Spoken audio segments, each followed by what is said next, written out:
Camerounaises, Camerounais, mes chers compatriotes,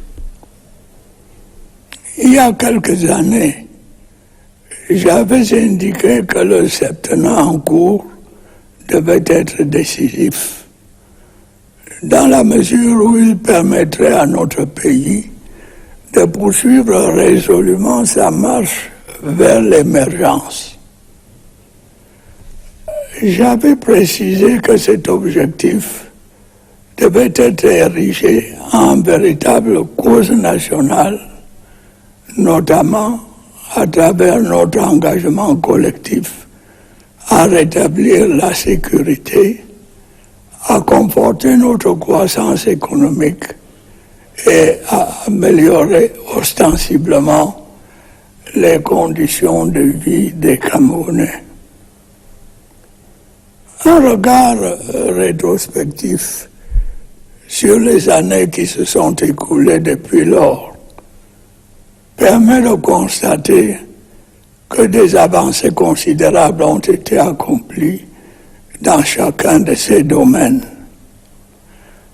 La sécurité, condition essentielle du progrès économique et social, a été et reste au centre de nos priorités. Grâce à l'action conjuguée de nos forces de défense et de police, des autorités administratives et des populations, notre pays est resté stable, malgré un environnement international particulièrement troublé. Certes, quelques-unes de nos localités demeurent confrontées aux attaques lâches des groupes terroristes et à la grande criminalité. Je puis cependant vous assurer que tout est mis en œuvre pour assurer une paix durable sur toute l'étendue de notre territoire. La criminalité dans nos centres urbains et dans nos zones rurales est combattue vigoureusement par les forces de maintien de l'ordre, à qui je souhaite adresser ici tous mes encouragements. Je me réjouis tout particulièrement des progrès enregistrés dans le combat contre le groupe terroriste Boko Haram. Les opérations menées ces dernières années par nos forces armées dans la région de l'extrême nord ont permis de réduire fortement les capacités de nuisance de ces terroristes qui en sont maintenant réduits à ne s'attaquer qu'à des civils innocents. J'observe par ailleurs que le processus de reconstruction des régions du nord-ouest et du sud-ouest progresse, en dépit des atrocités commises par quelques bandes armées qui continuent leurs exactions, principalement contre la population civile. Je ne le dirai jamais assez. La cause séparatiste que ces groupes d'illuminés prétendent défendre est vouée à l'échec. Le Cameroun restera un et indivisible. C'est le vœu de l'écrasante majorité de nos compatriotes. C'est l'essence même du mandat qui m'a été confié. Et je n'y faillirai point. Mes chers compatriotes, vous savez combien je suis attaché à l'unité nationale, au progrès et à la paix. Vous êtes témoins des actions que le gouvernement mène sous mon impulsion depuis des années pour mettre un terme à cette crise sécuritaire qui affecte le développement de ces régions et endeuille de nombreuses familles. C'est l'occasion pour moi de rappeler aux membres de ces bandes armées que la nation leur tend toujours la main. Et je les invite une fois de plus à saisir l'offre de paix qui leur a été faite et à déposer les armes. Des centaines de leurs camarades ont déjà rejoint les centres de désarmement, de démobilisation et de réinsertion et ont été formés à différents métiers afin de faciliter leur insertion sociale. Le sort de ceux qui persistent dans la criminalité est peu enviable. Ils continueront d'être traqués sans relâche et répondront inéluctablement de leur forfait. Mes chers compatriotes, la consolidation de la croissance économique de notre pays est désormais une réalité. Le Cameroun est régulièrement apprécié par les instances financières compétentes pour sa résilience, malgré un contexte international particulièrement difficile. En effet, nous n'avons pas été épargnés ces dernières années par une série de chocs exogènes. La guerre en Europe de l'Est, les conflits au Proche-Orient, la morosité du marché des capitaux et des matières premières, les perturbations climatiques, les tensions inflationnistes et les fluctuations des cours du pétrole ont ralenti nos perspectives de croissance. Mais, en dépit de cet environnement difficile, l'économie camerounaise a enregistré un regain d'activité, avec un taux de croissance estimé à 3,8% en 2024 et projeté à 4,1% en 2025.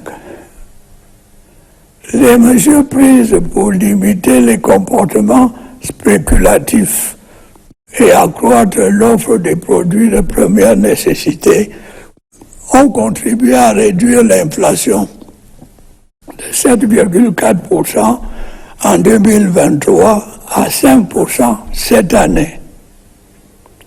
La maîtrise de l'inflation devrait se poursuivre en 2025 pour se situer à 4%. Dans l'optique de réduire le déficit de notre balance commerciale et de garantir notre souveraineté alimentaire, le plan intégré d'import-substitution agropastorale et halieutique que j'ai annoncé l'année dernière commence à produire des résultats visibles.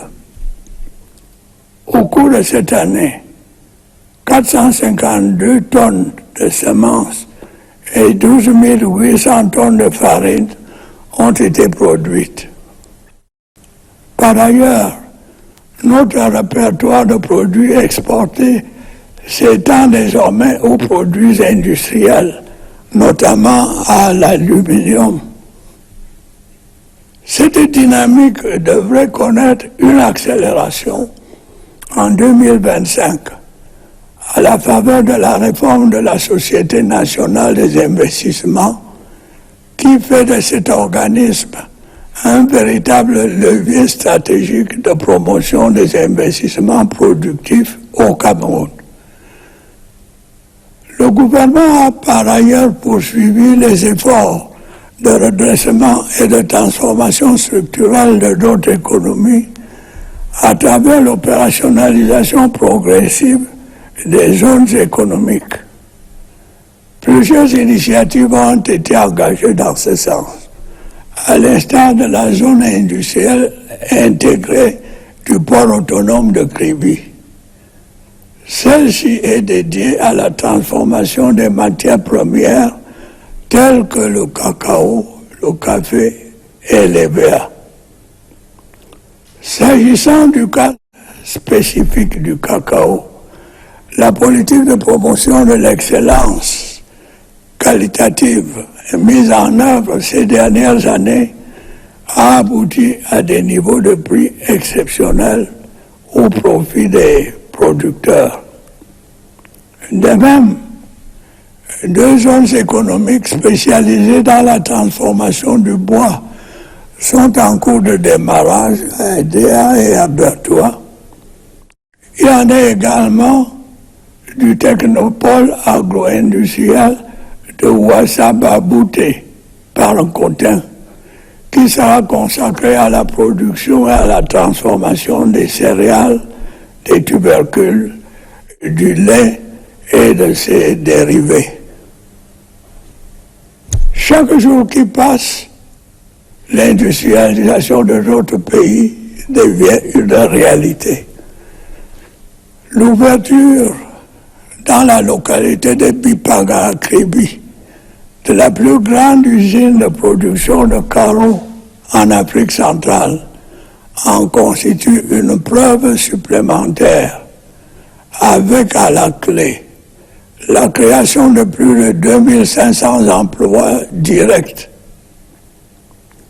Le dynamisme dans le secteur industriel s'est aussi traduit par l'entrée en service d'une 6e cimenterie au Cameroun, entraînant la baisse des prix du ciment.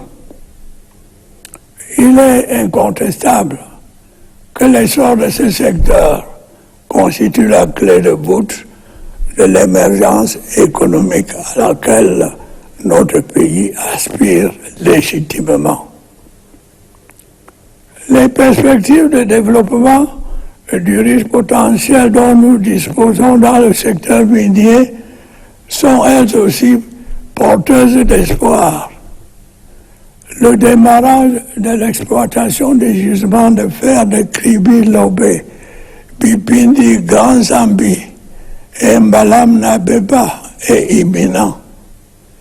C'est aussi le cas de la bauxite de Mini-Martap, dont la convention d'exploitation a été signée au mois de juillet dernier. Je suis persuadé par ailleurs que la maîtrise des circuits de commercialisation de nos minerais va accroître le volume des ressources financières nécessaires à la réalisation de nos projets de développement. Mes chers compatriotes, depuis mon accession à la magistrature suprême, l'amélioration des conditions de vie des Camerounaises et des Camerounais n'a jamais cessé d'être au centre de mes préoccupations.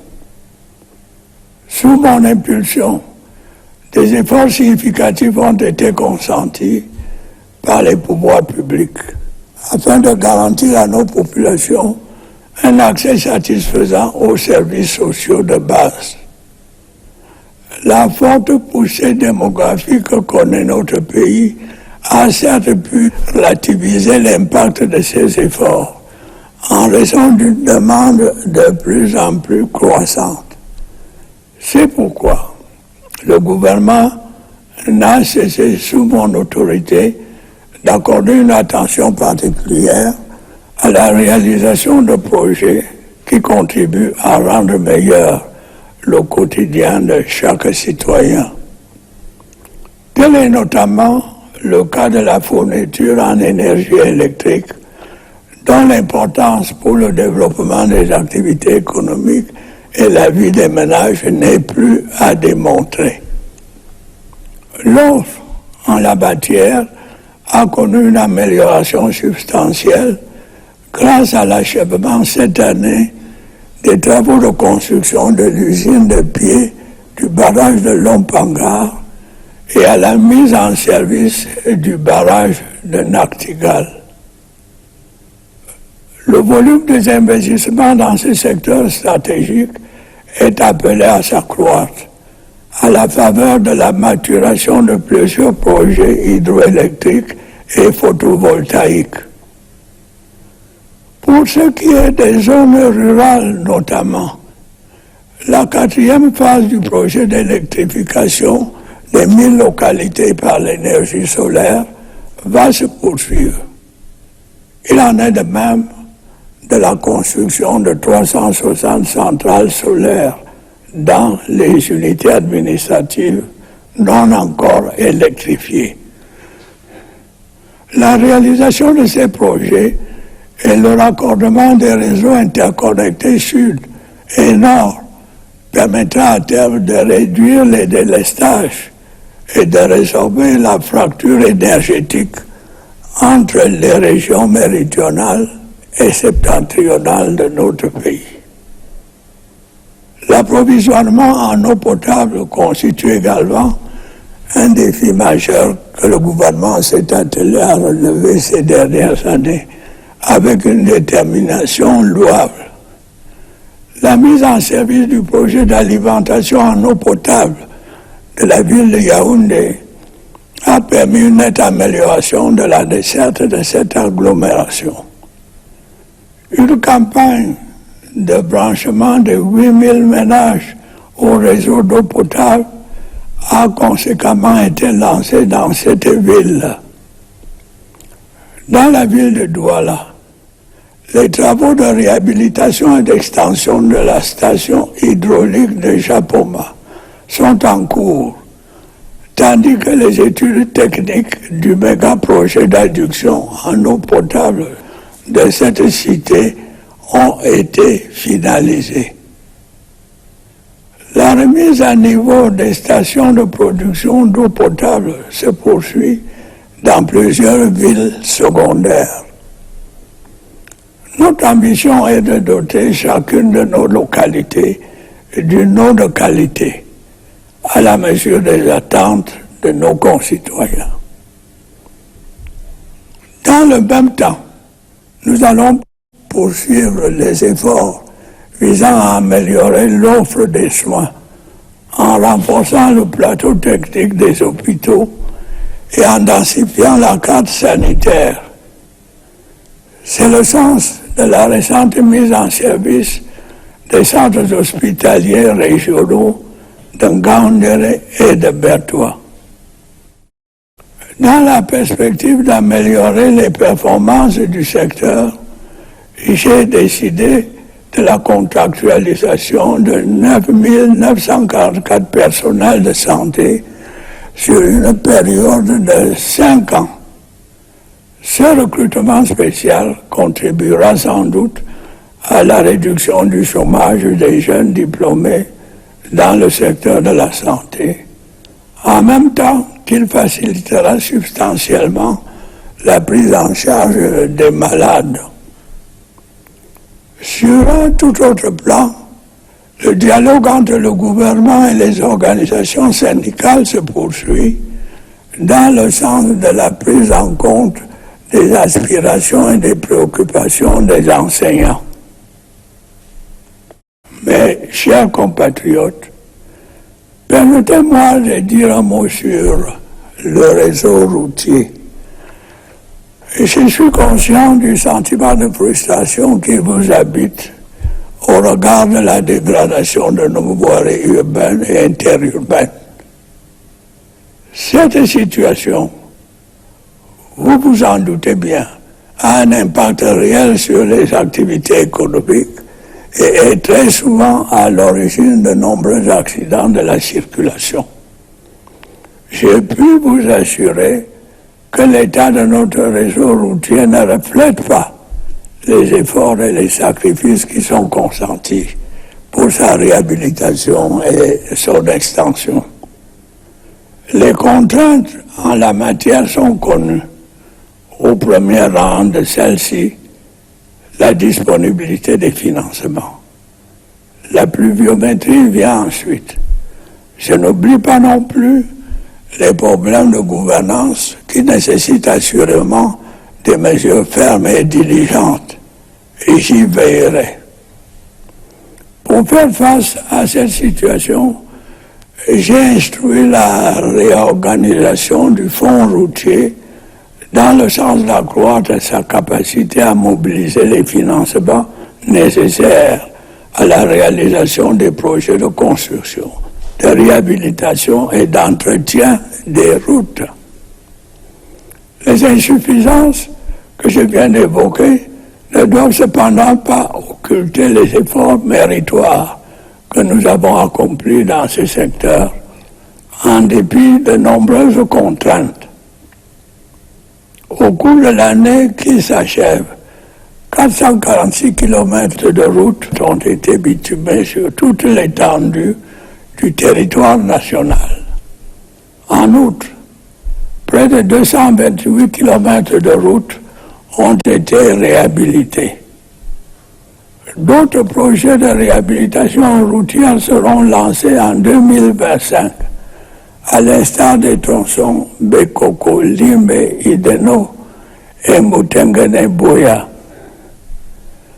Après de longues négociations avec les bailleurs de fonds, plusieurs projets routiers prévus de longue date sont en voie de démarrage.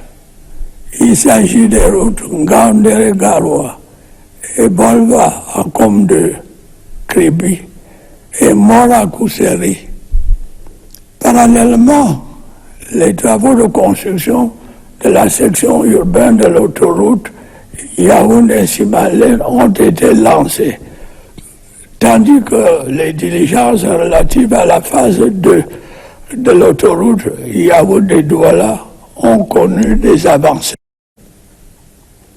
Camerounais, mes chers compatriotes, tous les projets que je viens de mentionner et bien d'autres exigent pour leur mise en œuvre d'importantes ressources financières.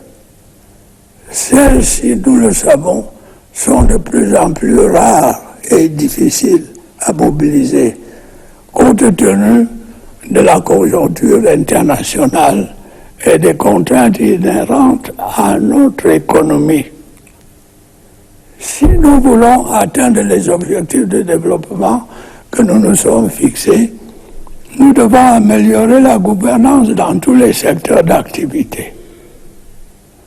Le sommet extraordinaire des États de la CEMAC, que notre pays vient d'abriter, a rappelé l'urgence de conduire à bonne fin les réformes structurelles nécessaires à la consolidation des finances publiques dans notre sous-région. Comme par le passé, le Cameroun mettra tout en œuvre pour y parvenir.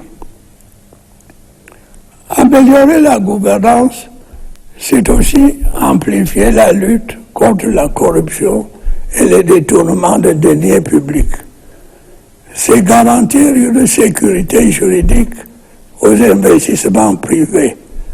C'est assurer la protection de la propriété foncière où certaines dérives ont été constatées. Soyez assurés d'une chose, des sanctions appropriées seront infligées aux auteurs des infractions qui seront établies. Camerounaises, Camerounais, plusieurs de nos compatriotes ont perdu la vie cette année à la suite d'accidents dont certains étaient pourtant évitables. Il en est ici des accidents de la route comme de l'effondrement de constructions bâties en violation des règles en vigueur. Les mesures prises par les pouvoirs publics pour réduire les risques en la matière vont se poursuivre et s'intensifier. Nous avons également déploré de nombreuses victimes du fait des catastrophes naturelles. Le drame de la falaise de Tian et les inondations survenues dans la région de l'extrême nord témoignent des conséquences auxquelles nous exposent de plus en plus les changements climatiques. Bien que ces inondations soient pour la plupart difficilement prévisibles, il est impératif d'intensifier nos efforts pour prévenir ou réduire les dégâts qu'elles causent. Et j'ai à cet égard donné des directives claires au gouvernement pour la mise en œuvre d'un plan spécifique de construction et de rénovation des différentes infrastructures de protection contre les inondations dans cette région. Mes chers compatriotes, l'année 2025 ouvre la voie à une nouvelle saison d'échéances politiques. Le calendrier électoral prévoit l'organisation de l'élection présidentielle et des élections régionales, comme par le passé, ce sera un grand moment de la vie nationale. Saisissons cette opportunité pour consolider notre démocratie. J'en appelle à la maturité et à la responsabilité de tous les acteurs. Ils devront veiller à ce que le calme règne avant, pendant et après les élections. Je suis bien conscient que certains de nos compatriotes continuent d'éprouver des difficultés pour s'inscrire sur les listes électorales en raison du défaut de carte nationale d'identité. Nombre d'entre eux se trouvent également de leur propre fait en situation de double identité. J'ai ordonné les mesures nécessaires pour faire face à cette situation qui devrait être rapidement réglée. Camerounaises, Camerounais, l'année 2025 qui commence s'annonce pleine de défis. Je ne doute pas un seul instant qu'en restant le peuple uni et soudé que nous avons toujours été, nous ne soyons en mesure de les relever. Oui, mes chers compatriotes, nous saurons ensemble, comme par le passé, transformer ces défis en opportunités. Et nous continuerons ensemble notre marche déterminée vers le progrès dans la sécurité et la paix. Je suis particulièrement sensible au soutien massif que vous n'avez cessé de m'apporter toutes ces années. C'est la raison pour laquelle je n'ai jamais ménagé aucun effort pour répondre à vos aspirations. Votre confiance m'honore et me sert de boussole dans l'action que je mène à la tête de notre cher et beau pays. J'ai pu vous assurer que ma détermination à vous servir demeure intacte et se renforce au quotidien face à l'ampleur des défis auxquels nous sommes confrontés. Camerounaises, Camerounais, mes chers compatriotes, le moment est maintenant venu de vous souhaiter à toutes et à tous une bonne et heureuse année 2025. Vive la République, vive le Cameroun.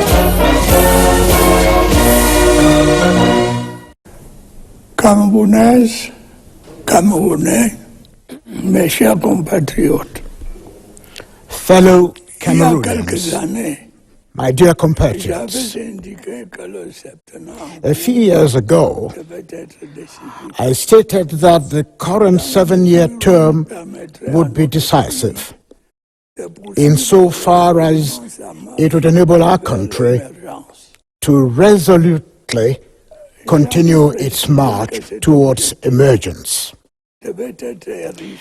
I did specify that this objective should be made a veritable national cause, especially through our collective commitment to restoring security, strengthening our economic growth, and significantly improving the living conditions of Cameroonians.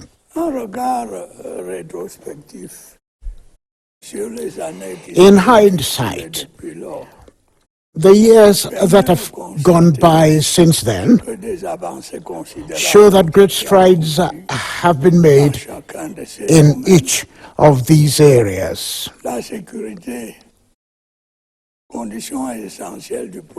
Security, which is a prerequisite for economic and social progress, has been and remains our core priority.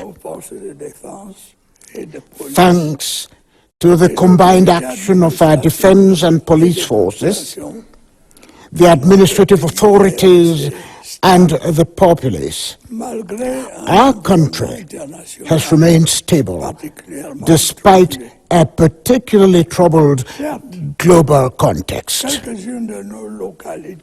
Granted, some areas of our country continue to face cowardly attacks from terrorist groups and serious crime. However, I can assure you that all is being done to bring lasting peace across our territory. Crime in our urban areas and rural areas is being energetically combated by the forces of law and order, who I earnestly encourage. I am particularly pleased with the progress achieved in combating the Boko Haram terrorist group. The operations carried out in recent years by our armed forces in the far north region have severely curbed the destructive capacity of these terrorists, who are now reduced to attacking only innocent civilians. I have also noted that the reconstruction of the northwest and southwest regions is progressing despite the atrocities being committed by some armed gangs which continue to target mainly the civilian population. It can never be overemphasized that the separatist cause championed by these purportedly enlightened beings is doomed to failure. Cameroon will remain one and indivisible. Such is the wish of the overwhelming majority of our compatriots. This is the very essence of the mandate given to me, and I will never fail to deliver it. My dear compatriots, you know my attachment to national unity, progress, and peace. You are witnesses of the action the government has been taking for years under my leadership to bring an end to this security crisis that is undermining the development of these regions and plunging many families into mourning. I take this opportunity to remind the members of this armed band that the nation is still reaching out to them.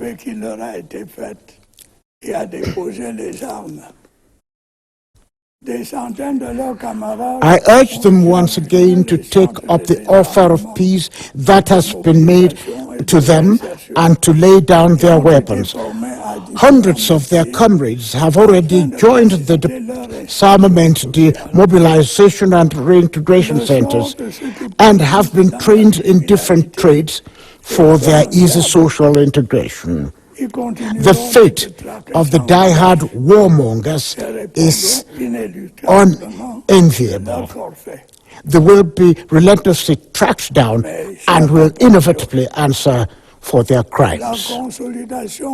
My dear compatriots, the consolidation of our country's economic growth is now real. Cameroon is regularly praised by the relevant financial bodies for its resilience despite a particularly difficult international context. Indeed, in recent years, we have had our share of exogenous shocks.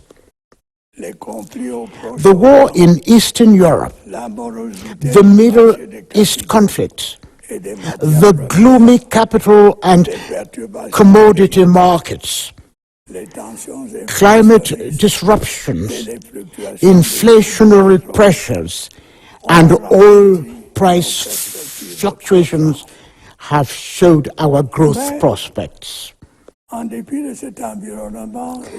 Despite this particularly challenging global context, Cameroon's economy witnessed a renewed activity with an estimated growth rate of 3.8% in 2024, which is projected to reach 4.1% in 2025. Measures taken to limit speculative behavior and increase the supply of essential goods have helped to contain inflation at 5% this year, down from 7.4% in 2023.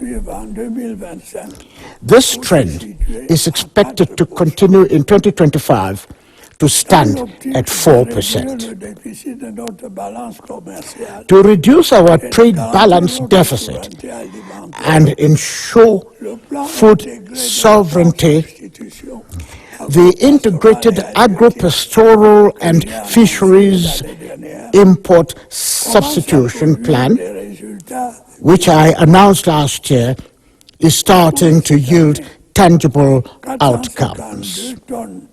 During this year, 452 tons of seed and 12,800 tons of flour were produced. Also, going forward, our list of exported products includes industrial products, notably aluminum. This trend should accelerate in 2025, thanks to the reform of the National Investment Corporation, making this body a veritable strategic lever for promoting productive investments in Cameroon. Furthermore, government has kept up efforts to rehabilitate and structurally transform our economy by progressively operationally the economic zones. Several initiatives have been undertaken to this regard, including the Kribi Port Authority's integrated industrial area dedicated to the processing of commodities such as cocoa, coffee, and rubber. With regard to cocoa in particular, the qualitative excellence promotion policy implemented in recent years has resulted in exceptional price levels benefiting producers. Similarly, 2 economic zones specializing in wood processing are being set up in Adea and Betua. Such is also the case of the Agro-Industrial Technology Hub at Ouassa Babute via Nkoten, which will be devoted to the production and processing of cereals, tubers, milk, and its byproducts. The industrialization of our country is taking shape by the day. The opening of the largest tile production plant in Central Africa in the locality of Bipaga in April, with the creation of over 2,000 500 direct jobs is further proof of such industrialization.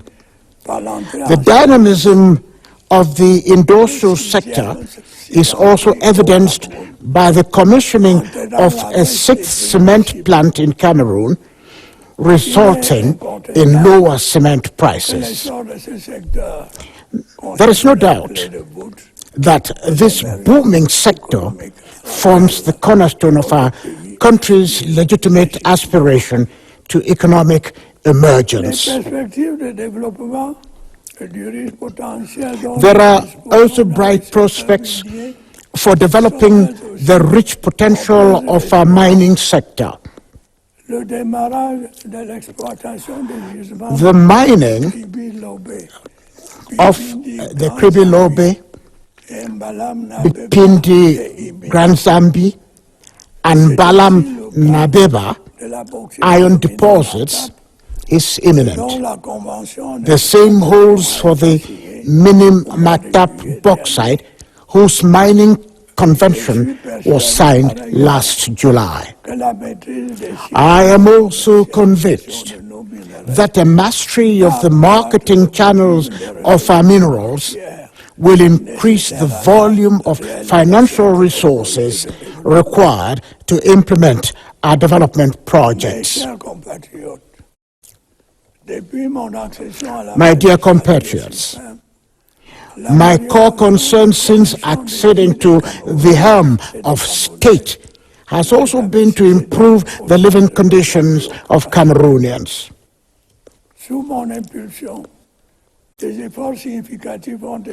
Under my leadership, substantial efforts have been made by public authorities to ensure that our people have satisfactory access to basic social services.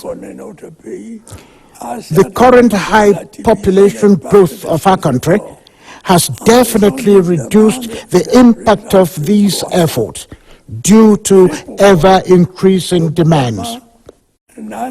Accordingly, under my authority, government has always paid special attention to implementing projects that contribute towards making the daily lives of every citizen better. Such is notably the case for electric power supply, whose importance for the development of economic activities and the lives of households is beyond question. Power supply has improved significantly since the completion of the Lumpanga Damto plant and the commissioning of the Nachtigal Dam this year. The volume of investment in this strategic sector is bound to increase as several hydroelectric and photovoltaic projects come to maturation. With regard to the rural areas in particular, Phase 4 of the project to electrify 1,000 localities with solar energy will continue. The same holds for the construction of 360 solar power plants in administrative units that are yet to be electrified. The completion of these projects and the interconnection of the southern and northern grids will ultimately reduce load shedding and narrow the energy gap between the southern and northern regions of our country. Drinking water supply is another major challenge that the government has taken up in recent years with commendable determination. The commissioning of the drinking water supply project for the city of Yaoundé has significantly improved coverage in this urban center. To further improve access, a campaign to connect 8,000 households to the drinking water network has been initiated in the city. In the city of Douala, the rehabilitation extension of the Japoma waterworks is ongoing, while the engineering studies for the drinking water supply mega project in the city have been completed. The upgrading of drinking water production facilities is ongoing in many secondary towns. Our ambition is to provide quality water in each of our localities to meet the expectations of our fellow citizens. At the same time, we will keep up our efforts to enhance health care delivery by upgrading hospital technical facilities and expanding the health map. The recently inaugurated Ngaoundere and Betua regional hospitals are part of such efforts. To improve this sector's performance, I have ordered the recruitment of 9,944 health workers over the next 5 years. This special recruitment initiative will not only help to reduce unemployment among young health sector graduates, but also significantly improve patient care. Also, dialogue between the government and trade unions is ongoing in a bid to address the aspirations and concerns of teachers. My dear compatriots, let me say a word about the road network. I am aware of your frustration about the deterioration of our urban and interurban roads. As you know, this situation significantly impacts economic activities and is often a major cause of traffic accidents. I can assure you that the current state of our road network does not reflect the efforts and sacrifices being made for its rehabilitation and expansion. The challenges in this sector are well known.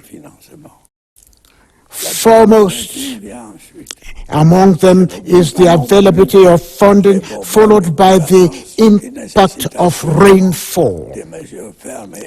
I do not lose sight of governance issues, which undoubtedly call for firm and urgent measures.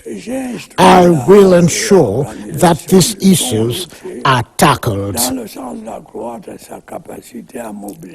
To address the situation, I have instructed the reorganization of the Road Fund with a view to enhancing its capacity to mobilize the funding required for road construction, rehabilitation and maintenance projects. Despite the weaknesses I have outlined, we must not overlook the significant effort made in this sector. During the year drawing to an end, 446 kilometers of roads were paved nationwide, and 228 kilometers were rehabilitated. Other road rehabilitation projects will be launched in 2025, including the Bekoko, Limbe, Edenau, and the Mutengene Boya sections. Following extensive negotiations with donors, several long-anticipated road projects are now set to begin. These include the Ngaoundere Garwa, the Ebolowa Akomde Kribi, and the Mora-Kuseri roads. Meanwhile, the construction of the urban sector of the Yaoundé-Simaleng motorway has started, and phase 2 of the Yaoundé-Douala motorway is making progress. Fellow Cameroonians, my dear compatriots, the implementation of the projects I have just mentioned, and many others, require substantial financial resources. The said resources, as we are all aware, are becoming increasingly scarce and challenging to mobilize due to the prevailing global situation and the constraints inherent in our economy. To achieve our set development goals, we must improve governance access across all sections of activity. The extraordinary summit of CEMAC member states, recently hosted by our country, underscored the pressing need to implement the requisite structural reforms for fiscal consolidation within our sub-region. As in the past, Cameroon will spare no effort to achieve this objective. Improving governance also means stepping up the fight against corruption and misappropriation of public funds. This ensures legal protection for private investment and land tenure security where abuses have been noted. Let me assure you of one thing: appropriate sanctions will be meted out on those found guilty of such offenses. Fellow Cameroonians, a number of our compatriots lost their lives this year as a result of accidents, some of which could have been avoided. These include road accidents as well as the collapse of buildings constructed in violation of the regulations in force. The measures taken by public authorities to reduce the risk of accidents will be continued and intensified. Unfortunately, we also recorded many victims of natural disaster. The tragedy of the Chankrif and the floods in the far north region are proof of the consequences of our increasing exposure to climate change. While it is true that such floods are, for the most part, difficult to predict, we must step up our efforts to prevent or reduce the ensuing damage. To this end, I have clearly directed the government to implement a specific plan to construct and rehabilitate critical flood protection infrastructure in this region. My dear compatriots, the year 2025 will usher in a new season of elections. According to the electoral calendar, the presidential and regional elections will be held this year. As in the past, these events will represent major milestones in the life of our nation. Let us take this opportunity to further strengthen our democracy. I call on all stakeholders to show proof of maturity and responsibility, and to ensure that peace and stability prevail before, during, and after these elections. I am fully aware that some of our compatriots continue to face challenges in enrolling on the electoral register due to lack of national identity cards. Many of them are burdened by issues of dual identity, a predicament for which they themselves are responsible. To address this situation speedily, I have ordered that the requisite measures should be taken. Fellow Cameroonians, the year 2025 promises to be replete with challenges. However, there is not a shadow of a doubt in my mind that by remaining as united and cohesive as always, we will meet them. Yes, my dear compatriots, we will, as in the past, together turn these challenges into opportunities. Together, we will continue to move forward with determination in security and peace. I particularly appreciate the unwavering and massive support you have always given me over the years. It is this unwavering trust that has inspired my tireless effort to meet your aspirations. Your trust is both an honor and a compass for my actions in steering our beloved and beautiful country.